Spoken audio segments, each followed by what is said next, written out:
Jerry Sims, the Happy Toy Maker, and this is going to be our bulk feed truck attachment. We have it fixed where it slips on and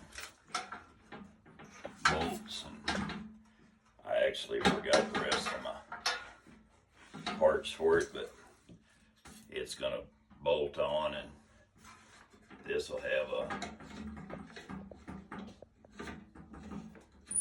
where you can come over and go down and fill up a feeder or something over in another fence, so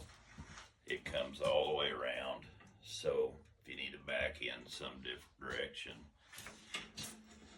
but